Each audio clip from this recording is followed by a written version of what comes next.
Hi friends, அஸ்ஸலாமு அலைக்கும். எல்லோரும் எப்படி இருக்கீங்க? இன்றைக்கி என்ன வீடியோ பார்க்க போகிறோன்னா, ருமானி ரொட்டி தான் ஃப்ரெண்ட்ஸ் செஞ்சுருக்கேன். இந்த ரொட்டி ரொம்ப ரொம்ப சூப்பராக இருக்கும், சாஃப்டாக இருக்கும், வாயில் வச்சதுமே கரையிற மாதிரி இருக்கும்.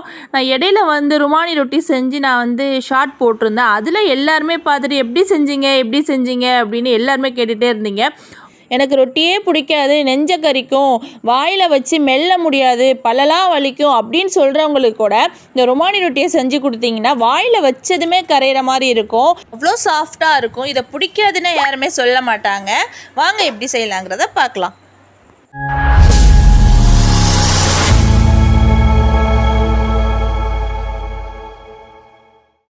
ருமானி ரொட்டி செய்கிறதுக்கு நம்ம மாவு எப்படி பிசையலாங்கிறத பார்த்துடலாமா? நான் மிக்சி ஜாரில் தான் மாவு பிசைய போகிறேன். கையில் பிசைஞ்சாலும் நீங்கள் இதே மெத்தட்லேயே நீங்கள் கையில் பிசைஞ்சுக்கோங்க. இப்போ நான் 1/2 kg நான் மைதா மாவு எடுத்துக்கிறேன். கோதுமை மாவுலையும் செய்யலாம், இதே மெத்தட்லேயே நீங்கள் கோதுமை மாவில் செய்கிறா தான் மாவு பிசைஞ்சுக்கோங்க. இப்போ மைதா எடுத்துக்கிட்டு தேவையான அளவு நான் உப்பு ஆட் பண்ணிக்கிட்டேன். இதில் ஒரு முட்டை நான் ஆட் பண்ணிக்கிட்டு லைட்டாக ஒரு பல்ஸ் விட்டுக்கோங்க, எல்லாம் சேர்ந்து வரட்டும். இதுக்கப்புறம் நான் காய்ச்சி ஆற வச்ச பால் நான் எடுத்துக்கிட்டேன். அதை கொஞ்சம் கொஞ்சமாக சேர்த்து நல்லா மாவு பிசைஞ்சுக்கோங்க. ருமானி ரொட்டி செய்ய போகும்போது நம்ம பாலில் தான் மாவு பிசைஞ்சிக்கிறணும், தண்ணி சேர்க்கக்கூடாது. அப்போலாம் பார்த்தீங்கன்னா எவ்வளோ மாவாக இருந்தாலுமே நான் கையில் ஈஸியாக பிசைஞ்சிருவேன். இப்போ பார்த்தீங்கன்னா அந்த மிக்சி வாங்கினதுக்கப்புறம் கையில் மாவு பிசைஞ்சாலே கையெல்லாம் வலிக்கிற மாதிரி இருக்குது. மிஷின் வராத வரைக்கும் நம்ம பார்த்துட்டு இருந்த வேலை, ஒரு மிஷின் வந்ததுக்கப்புறம் நம்ம அதையே திரும்ப பார்க்க போகும்போது கை வலி கால் வலிலாம் வருது. அப்போலாம் அம்மியிலலாம் அரைச்சாங்கன்னு சொன்னாங்க. இப்போனா அம்மியா அப்படின்னு யோசிக்க கூட முடியாது நம்மளுக்கு. மாவை நல்லா பிசைஞ்சதுக்கப்புறம் இதில் 4 டீஸ்பூன் நான் ரீஃபைண்ட் ஆயில் ஆட் பண்ணிக்கிறேன். மாவு நல்லா பிசைஞ்சதுக்கப்புறம் ஆயில் ஆட் பண்ணி அதே சேர்த்து கையில் நல்லா இழுத்து பிசைஞ்சுக்கோங்க. நீங்கள் எந்த அளவுக்கு மாவு பிசைகிறீங்களோ அந்த அளவுக்கு ரொட்டி நல்லா சாஃப்டாகவே இருக்கும். பாருங்கள், மாவு ரெடி ஆயிடுச்சு, நல்லா சாஃப்டாக இருக்குது. மாவு கொஞ்சம் இலகலாக பிசைஞ்சுக்கோங்க, ரொம்ப டைட்டாக மாவு பிசைஞ்சிடாதீங்க.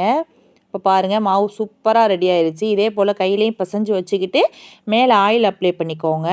அப்ளை பண்ணிவிட்டு இது ஒரு 3 மணி நேரம் 4 மணி நேரம் அப்படியே ரெஸ்ட் கொடுத்துருங்க, சூப்பராக ஒப்பி வரும்.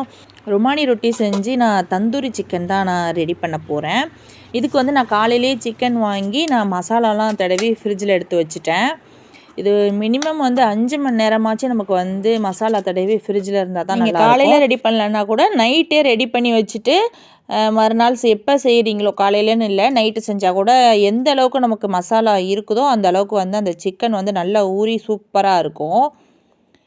இதை ஒவ்வொரு பீஸாக நம்ம எடுத்து வச்சு நம்ம தந்தூரி சிக்கன் ரெடி பண்ணிடலாம். அவ்வளோ சூப்பராக இருந்துச்சுங்க, டேஸ்ட்டு சான்ஸே இல்லை. இதுக்கு என்ன மசாலா அப்படின்னா நம்ம வீட்டில் என்ன மசாலா இருக்கோ அதை வச்சு நான் தந்தூரி மசாலா ரெடி பண்ணி வச்சது தான். இது காலையிலேயே நான் மசாலா தடவி நான் நல்லா சிக்கனை ஊற வச்சுட்டேன் ஃப்ரிட்ஜில். இப்போ நைட்டு நான் ஒரு 6 மணிக்கு தான் நான் எடுத்து வச்சிட்ருக்கேன். ஏன்னா சிக்கன் இதில் 40 நிமிஷம் ஆகும் க்ரில் ஆகுறதுக்கு. நல்லா ஃப்ரை பண்ணிடுவேன். ரொம்ப ரொம்ப டேஸ்ட்டாக இருந்துச்சு. இந்த ரெசிபி வேணும்னு சொன்னால் நமக்கு கமெண்ட் பாக்ஸில் கமெண்ட் பண்ணுங்கள். இப்போ இதை வச்சு விட்டுலாம். இதை வச்சு விட்டுட்டு நம்ம அடுத்த வேலையை பார்க்கலாம் வாங்க. இது க்ரில் ஆகிட்டுருக்கோம். இப்போ மாவு நமக்கு 3 மணி நேரம் 4 மணி நேரம் நல்லா ஊறி வந்திருக்கு பாருங்கள். எவ்வளோ சாஃப்டாக கையை வச்சு பார்த்தாலே உங்களுக்கு தெரியும். இப்போ ஒரு ஒர்க்கிங் ஏரியாவுக்கு நம்ம மாற்றிக்கலாம் மாவை. இதை இப்போ என்ன செய்யணும்னா நம்ம பூரிக்கெலாம் உருண்டை பிடிப்போம்ல, அந்த அளவு தான் நம்ம உருண்டை பிடிக்கணும். இதுக்கு ரொம்ப பெருசாக நம்ம பண்ணக்கூடாது. சின்ன சின்ன உருண்டைகளாக இந்த மாதிரி நீங்கள் உருண்டை பிடிச்சிக்கோங்க. ரொம்ப சூப்பராக இருக்கும் இந்த ருமானி ரொட்டி. ஒரு தடவை ட்ரை பண்ணிங்கன்னா இதை விடவே மாட்டீங்க, அவ்வளோ டேஸ்ட்டாக இருக்கும், ரொம்ப சாஃப்டாகவும் இருக்கும். நார்மல் ரொட்டிலாம் நம்ம கம்பேர் பண்ண போகும்போது இந்த ரொட்டி ரொம்ப சூப்பராக இருக்கும். இது ரீசெண்டாக எங்கள் வீட்டில் எல்லாருக்குமே பிடிச்சி போச்சு. அடிக்கடி இந்த ரொட்டி செய்ய வேண்டியதாக இருக்குது. இப்போ கண்டிப்பாக நீங்களும் ட்ரை பண்ணி பாருங்கள், உங்களுக்கு எல்லாருக்குமே பிடிக்கும்.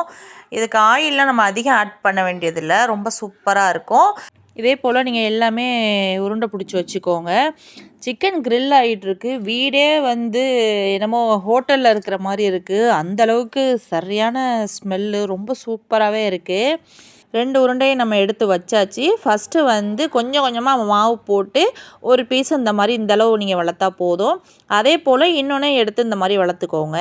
இதையும் வளர்த்ததுக்கப்புறம் அதுக்கு மேலே நீங்கள் லேசாக ஆயில் அப்ளை பண்ணிக்கிட்டு லேசாக மாவு தூவிக்கிட்டு அந்த வளர்த்து வச்சுருந்தோம்னா அதை இதுக்கு மேலே வச்சு இதையும் சேர்த்து வளர்த்துக்கோங்க. இதுக்கப்புறம் கொஞ்சம் கொஞ்சமாக நீங்கள் மாவு தூவிக்கிட்டு இதே போல் எந்த அளவுக்கு நீங்கள் தின்னாக வளர்க்க முடியுமோ அந்த அளவுக்கு நீங்கள் தின்னாக வளர்த்துக்கோங்க.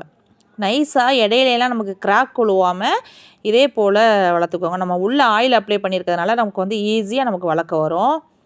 எந்த அளவுக்கு நீங்கள் தின்னாக லேசாக வளர்க்க முடியுமோ அந்த அளவுக்கு லேசாக சைட்லலாம் வந்து கனமாக இல்லாத அளவுக்கு நீங்கள் வளர்த்து எடுத்துக்கோங்க. இதே போல் எடுத்துகிட்டு இதே மாதிரியே எல்லாத்தையுமே நீங்கள் வளர்த்து எடுத்துக்கோங்க. இப்போ பாருங்கள், நமக்கு சிக்கன் வந்து சூப்பராக தந்தூரி சிக்கன் வந்து ரெடி ஆயிடுச்சு. பாருங்களேன் எவ்வளோ கலர்ஃபுல்லாக சூப்பராக இருக்குன்னு பாருங்கள். இதை நம்ம எடுத்து வச்சுட்டு நம்ம அடுத்த பேஜ் வந்து நம்ம ரெடி பண்ணிடலாம். இதை எடுத்து வச்சுட்டு அதுக்கு மேலே நம்ம வந்து பட்டர் அப்ளை பண்ணி வச்சிடணும். அப்போ தான் வந்து நமக்கு வந்து ஹார்ட் ஆகாமல் இருக்கும் சிக்கனு. எடுத்துகிட்டு இதே போல் நீங்கள் பட்டர் அப்ளை பண்ணிக்கோங்க. அப்போ தான் வந்து சிக்கன் வந்து கடிக்க போகும்போது சாஃப்டாக இருக்கும், ஹார்டாக இருக்காது. இப்போ எல்லாமே நான் இதே மாதிரியே நான் வளர்த்து எடுத்துக்கிட்டேன். இதுக்கப்புறம் வாங்க நம்ம கல்லில் போட்டு எப்படி இருக்குது அப்படிங்கிறத நம்ம பார்க்கலாம். நல்லா கல்லை சூடு பண்ணிக்கோங்க. சூடு பண்ணிவிட்டு இப்போ நம்ம வளர்த்து வச்சுருக்க அந்த ரொட்டியை வந்து கல்லில் போட்டுடலாம். கல்லில் போட்டதுமே வந்து இந்த பூரிலாம் உப்பி வரும்ல, அதே மாதிரியே வருது பாருங்களேன். எண்ணெயில் போடாமையே உப்பி வருது பாருங்கள். அதுலேயே உங்களுக்கு தெரியும் எவ்வளோ சாஃப்டாக வரும்னு. ருமானி ரொட்டியை பொறுத்த வரைக்கும் வந்து ரொம்ப மொறுன்னு நம்ம வந்து சுட்டு எடுக்கக்கூடாது. லைட்டாக இந்த சைடும் அந்த சைடும் வந்து நமக்கு ப்ரௌன் கலர் வந்தாலே போதும். மாவு தூவி இருக்கிறதுனால வந்து கல் வந்து கருகின மாதிரி இருக்குது. அதனால் ஒரு துணியை வச்சு துடைச்சிட்டு திரும்பவும் வந்து நான் போட்டு எடுத்துகிட்டு மேலே வந்து பட்டர் அப்ளை பண்ணிக்கிட்டு இதை எடுத்துருங்க. இப்போ பாருங்கள் நமக்கு ஈஸியாக பிரிக்க வருது பாருங்களேன். கிராக் இல்லாமல் நம்ம வளர்த்துக்கிறணும். இப்போ பாருங்கள் எவ்வளோ சாஃப்டாக இருக்குதுன்னு. ரொம்ப சூப்பரான ரொட்டிங்க இது. கண்டிப்பாக நீங்கள் ட்ரை பண்ணி பாருங்கள். ரொம்ப சாஃப்டாக இருக்கும். கர்ச்சிப்லாம் கையில் வச்சோம்னா கசக்கும்ல, அந்த மாதிரி கசக்க வரும். நம்ம கிராக் இல்லாமல் வளர்க்க போகும்போது இந்த மாதிரி நமக்கு வந்து ஈஸியாக பிரிக்கவும் வரும். அவ்வளோ சாஃப்டாக இது மறுநாள் சுட்டு வச்சா கூட வந்து நமக்கு இதே சாஃப்ட்னஸ் வந்து இருக்கும். ஏன்னா நம்ம பால் சேர்த்து இப்போ செஞ்சுருக்கோம்ல, அவ்வளோ சூப்பராக இருக்கும். ரீசெண்டாக எங்கள் வீட்டில் எல்லாருக்குமே இந்த ரொட்டி வந்து ரொம்ப பிடிச்சி போச்சு. இது பிச்சு காமிக்கிறேன் பாருங்களேன். அவ்வளோ சாஃப்டாக எவ்வளோ லேஸாக பிக்க வருதுன்னு பாருங்கள். கண்டிப்பாக நீங்கள் உங்கள் வீட்டில் ட்ரை பண்ணி பார்த்துட்டு உங்கள் ஃபீட்பேக்கை நமக்கு கமெண்ட் பண்ணுங்கள். யாரெல்லாம் ட்ரை பண்ணியிருக்கீங்க, இதுக்கப்புறம் ட்ரை பண்ண போகிறீங்க அப்படிங்கிறதையும் நமக்கு வந்து கமெண்ட் பண்ணுங்கள். கண்டிப்பாக உங்களுக்கு பிடிக்கும், உங்கள் வீட்டில் உள்ளவங்களுக்கு பிடிக்கும். நம்ம வீடியோ முழுமையாக பாருங்கள், ஸ்கிப் பண்ணாமல் பாருங்கள். நம்ம சேனலை நீங்கள் சப்ஸ்கிரைப் பண்ணாமல் பார்த்துட்டு இருந்தீங்கன்னா மறக்காமல் சப்ஸ்கிரைப் பண்ணிக்கோங்க. வீடியோ முழுமையாக பார்த்ததுக்கு நன்றி.